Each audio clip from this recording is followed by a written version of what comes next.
হ্যাঁ, এইগুলো আপনি না হলে লাগিয়ে দিন। এই প্লেট এরকম খালি কেন? এখানটা ভালো করে সাজান, সব জায়গা ভালো করে ডেকোরেট করবেন।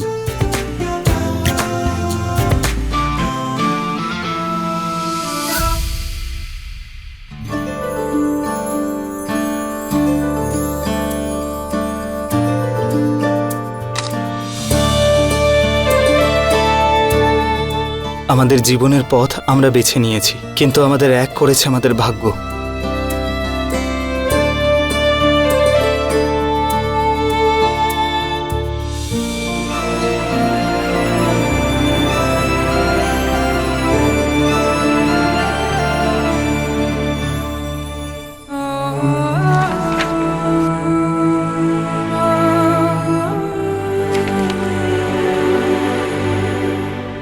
সারা জীবন ভোলানাথের ভক্তি করেছি, আর উনি তোমার রূপে আমাকে জীবনের সবথেকে বড় খুশিটা দিয়েছেন। গয়না, তুমিও না।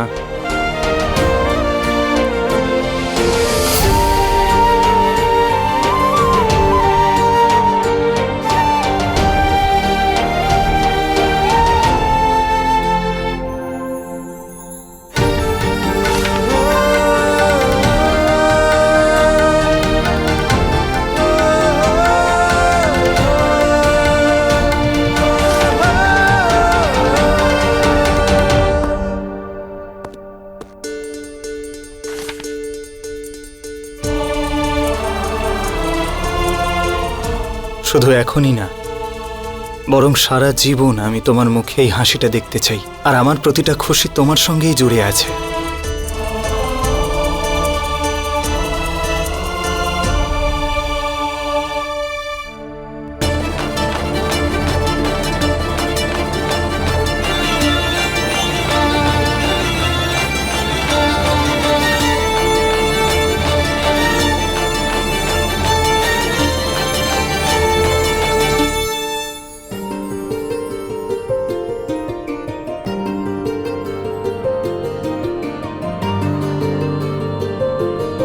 कैसे बहे गंगा सूरज के आंगन में, कैसे खिले धूप बरखा सावन में, कैसे मिले आसमां जमीन से,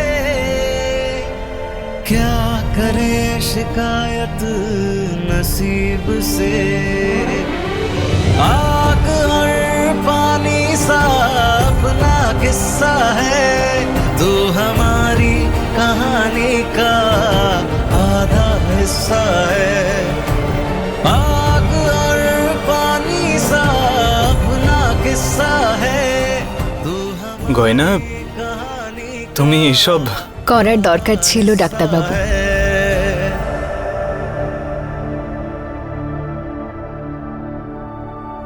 এই দেখুন এই আলুটাকে, যেমন আলু সমস্ত সবজির খেয়াল রাখে, আলু মটর, আলু কপি, আলু পনির, সেরকম আপনি আমার আর এই পরিবারের আলু, আমার আর এই পুরো পরিবারের খেয়াল রাখেন, একদম এই আলুর মতো। আমাকে সম্পূর্ণ করেন, ভান করেন না, কিন্তু আমার জীবনে আনন্দের স্বাদ নিয়ে আসেন।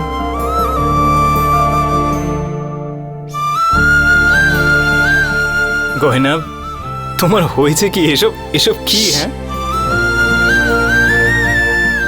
আরে দেখুন এই টমেটো, যেমন টমেটো আমাদের হৃদয়ের জন্য ভালো, তেমন আপনিও আমার হৃদয়ের জন্য উপযুক্ত। আর আপনি জানেন, আপনি যখন আমার কাছে থাকেন তখন আমার গালও এই টমেটোর মতো লাল হয়ে যায়।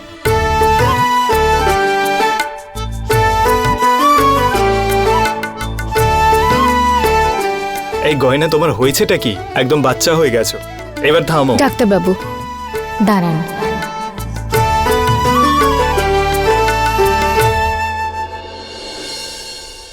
तेरे कहने से पहले बातें सुन जाते हैं, तेरे साथ ख्वाब सारे नींद चुन लाती है, तेरे बिन मैं बिखरी बिखरी, तेरे संग वो तो गहना, बस इतना ही कहना। रात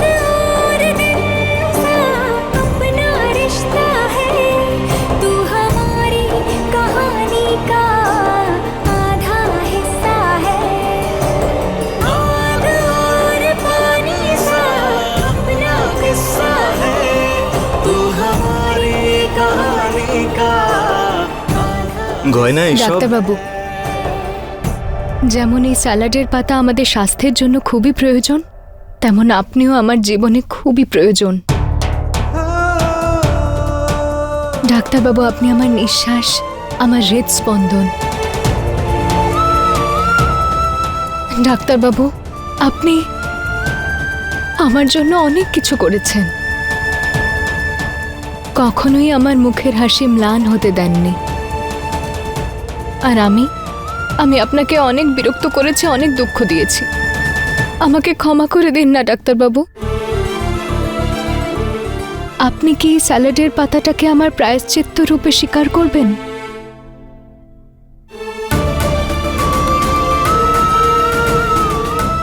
গয়না, তুমি ওঠো প্লিজ। না ডাক্তারবাবু, আগে আপনি বলুন আমাকে আপনি ক্ষমা করেছেন কিনা। দেখুন, আমি কান ধরে আপনার কাছে ক্ষমা চাইছি। বলুন, আপনি এই সাদাসিধে সরল আর একটু নির্বোধ মেয়েটার সঙ্গে থাকবেন, ওকে ক্ষমা করে দেবেন।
তুমি একদম ঠিক বলেছ গয়না।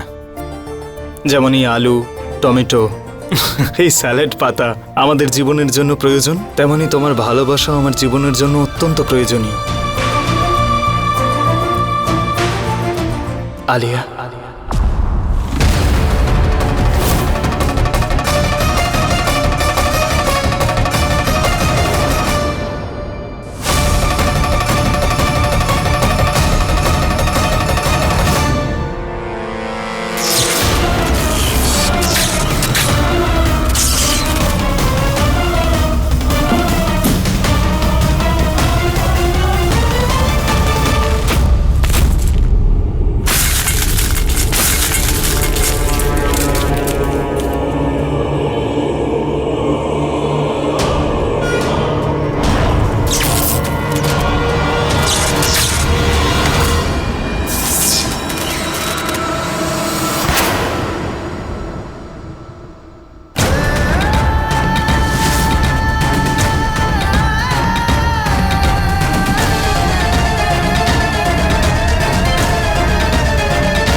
তুমি আর তোমার ভালোবাসা আমার জীবনের জন্য প্রয়োজনীয়, আলিয়া।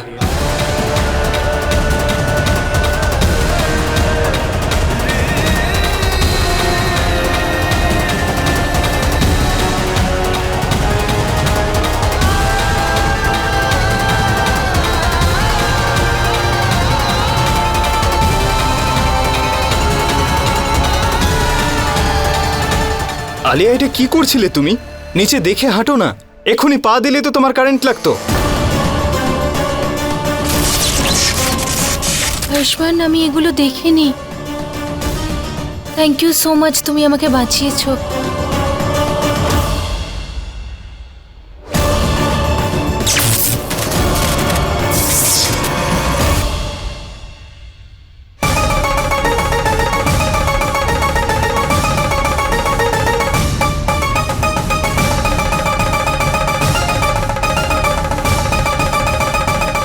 এই সব তুমি করেছিলে, আমার জন্য সব নষ্ট হয়ে গেল।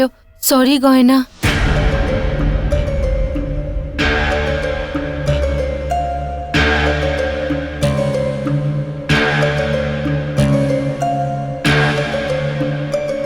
কোনো ব্যাপার না, এই সব কিছুতে তোমার কোনো দোষ নেই।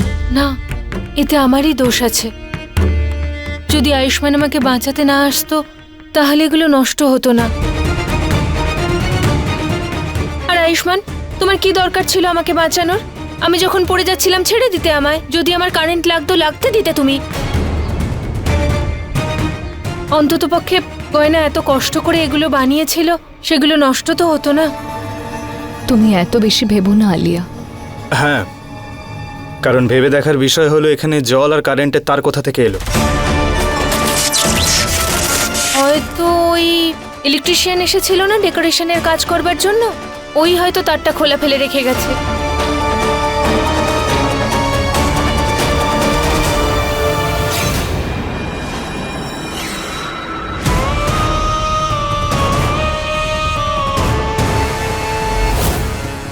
আমি জানি গয়না, তুমি আয়ুষ্মানের কাছে আসার চেষ্টা করছো, তাই না? কিন্তু তোমার এই চেষ্টাকে আমি কোনোদিন সার্থক হতে দেব না। তোমাকে দ্বিতীয়বার আমি আয়ুষ্মানের কাছাকাছি আসতেই দেব না।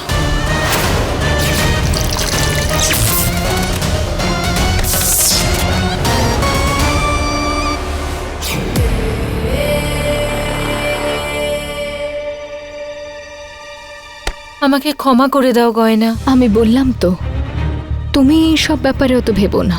না, তোমায় বলতে হবে যে তুমি আমাকে ক্ষমা করেছো। আমি চাই না যে আমরা নতুন করে যখন বন্ধুত্ব শুরু করছি তার আগে আমাদের মধ্যে তিক্ততা চলে আসুক। তাই তোমাকে আমায় ক্ষমা করতেই হবে। প্লিজ প্লিজ চুপ করো না আলিয়া, এতবার ক্ষমা চাওয়ার প্রয়োজন নেই তোমার। তেমন বিশেষ কিছু ছিল না।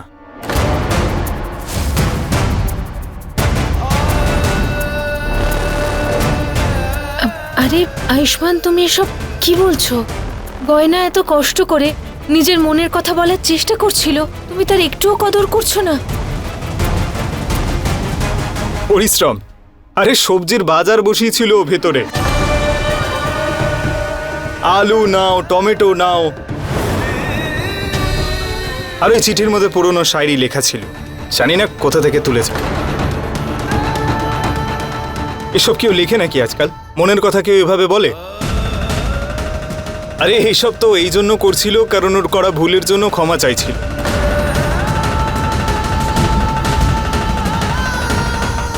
আপনার এসব ভালো লাগেনি ডাক্তারবাবু? ঠিকঠাক ছিল, তবে এমন কিছু ছিল না যে দেখে আমি একেবারে অজ্ঞান হয়ে যাব। আমার মুখ থেকে বা বা বেরোবে।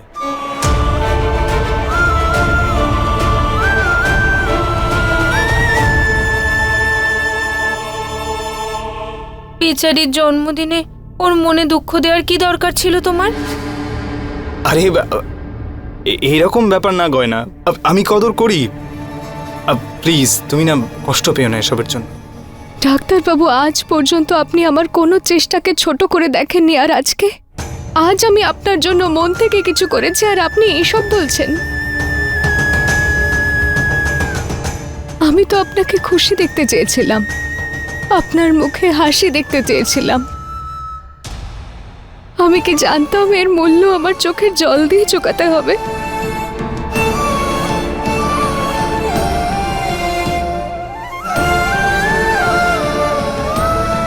গয়না, আমি সত্যি তোমার চেষ্টার কদর করি। আর আমি এসব এই জন্য বললাম কারণ হয়তো আমি তোমার কাছে এর থেকে বেশি আশা করি। ছাড়ো, কোনো ব্যাপার না। চলো এবার গিয়ে আমরা তোমার বার্থডে পার্টি শুরু করি। লোকজনও আসতে শুরু করেছে, তাহলে হাসো প্লিজ। ডাক্তারবাবু, আজকে আপনি প্রথমবার আমায় গ্রাম্য আর অশিক্ষিত হওয়ার কারণে ছোট অনুভব করালেন। আমি তো ভাবতেও পারিনি আপনি এমন কিছু ভাবেন আমাকে নিয়ে। আর সত্যি বলতে আমি বিশ্বাস করতে পারছি না আপনি কেন করলেন এরকম হঠাৎ। এতটা বদলে গেছেন আপনি। চলো যাই, আসো, এসো।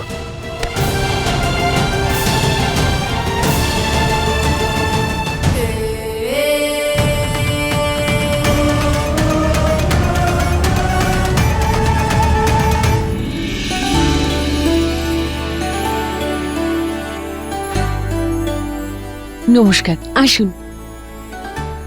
এত সব আয়োজন। রাঘব, তুই কি সব জানতিস? একদম নয়। অতিথিদেরও ডেকেছে আমাকে না জানিয়ে।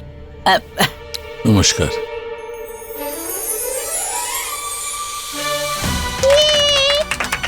হ্যাপি বার্থডে গয়না, হ্যাপি বার্থডে।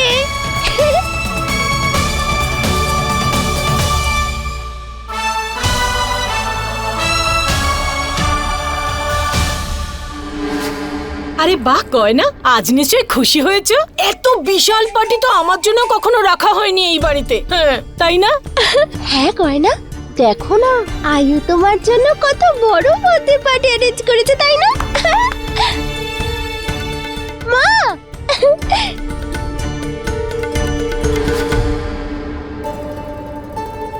গয়না, কি হয়েছে? এসব আয়োজন তোমার কি সত্যিই ভালো লাগছে না? সবকিছুই খুব সুন্দর, শুধু আমার মনে একটা প্রশ্ন আছে, সেটার উত্তর চাই আপনার কাছে। হ্যাঁ, তো বলো, কি বলতে চাও?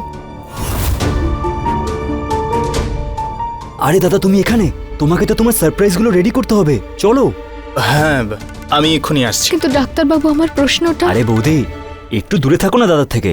দাদা তো কিছু স্পেশাল প্ল্যান করেছে তোমার জন্য। এই চলো।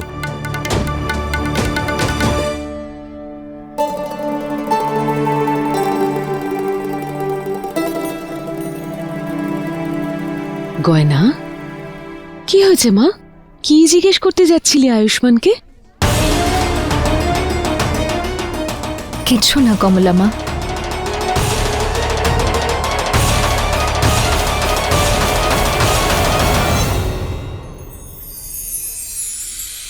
বাহ জানকী দিদি, বাহ! আপনি আপনার গেঁয়ো বৌমার জন্য এত বড় পার্টি থ্রো করলেন। খাওয়া দাওয়া শুরু হয়েছে, যাও গিয়ে খেয়ে নাও। যত আমরা এই গাইয়া বৌমাকে লোকের থেকে লুকাতে চাই, এই পার্টির কারণে সবকিছু প্রকাশ্যে এসে যাবে। কি করলো এটা আয়ুষ্মান? হ্যাপি বার্থডে গয়না।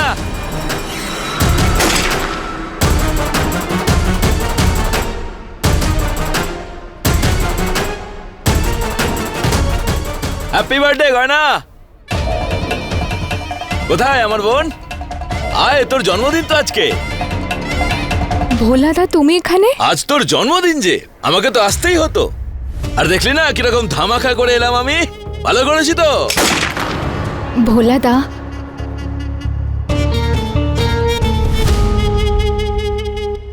ভোলাদা এসো, এখানে এসো। ভোলাদা, মা আসেনি? আরে কাকিমা আসতে পারেনি, কিন্তু তোর জন্য উপহার পাঠিয়েছে।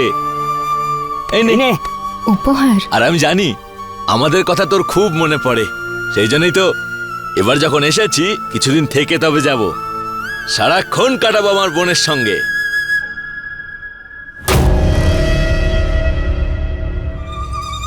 গেল সব 12টা বেজে, এখন এটুকুই বাকি ছিল। এখন থেকে গুন্ডাও বাড়িতে থাকবে। আরে পিরু, দাঁড়িয়েছিস কেন? যা নিয়ে আয় সবকিছু, আমার বোনের বাচ্চা আজকে। দাঁড়িয়ে কেন আছিস? আরে জামাই বাবু, আসুন আসুন, কেমন আছেন? আরে চমৎকার লাগছে আপনাকে, কি সুন্দর লাগছে। আমার সরে যাও তো। এভাবে একদম জড়িয়ে ধরবে না আমাকে। ডাক্তারবাবু, আপনি এটা কি বলছেন? একদম ঠিক বলছি আমি।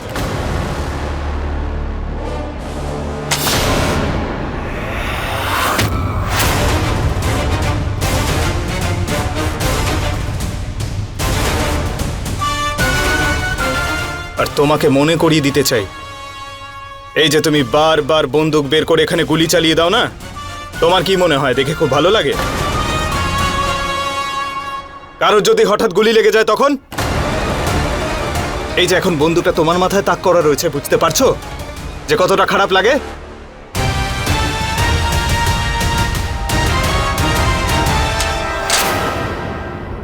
ডাক্তারবাবু,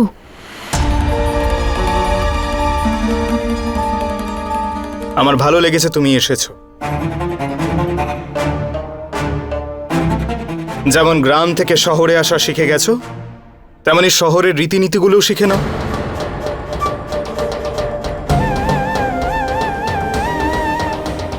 আপনি আপনি তো আজ অব্দি কারোর সঙ্গে এভাবে কথা বলেননি, তাহলে আজ আপনার কি আজ হলো? পর্যন্ত আমার মনের কথা তোমার থেকে লুকিয়ে রেখেছিলাম আমি, কিন্তু তার মানে তো এটা নয় যে সারা জীবন লুকিয়ে রাখবো। গয়না, তোমাকে তোমার মতোই আপন করে নিয়েছি আমি, কখনো কোনো রকম অভিযোগ করিনি আমি, কিন্তু তার মানে তো এটা নয় যে তোমার সঙ্গে জুড়ে থাকা প্রতিটি ব্যক্তিকেও মেনে নিতে হবে আমাকে। আয়ুষ, তুই বুঝতে পারছিস তুই কি বলছিস? যা বলছিস সেটা অন্তত একটু ভেবে চিন্তে তো বল। হ্যাঁ ডাক্তারবাবু, আমার মা বলে জল তার সীমা অতিক্রম করলে বিনাশ হয়, আর যদি কথা সীমা অতিক্রম করে তাহলে সর্বনাশ হয়। ও, তার মানে আমি সবকিছু চুপচাপ দেখতে থাকবো? মা, ডক্টর যদি রোগীর রোগ ঠিক করতে চায় তাহলে তাকে কড়া ওষুধ দিতে হয়, ঠিক সেভাবেই ওকে বোঝানোটা দরকার যে এটা এদের গ্রাম নয়, এটা আমার বাড়ি। এখানে যা তা লোক এসে যা তা কাজ করতে পারে না।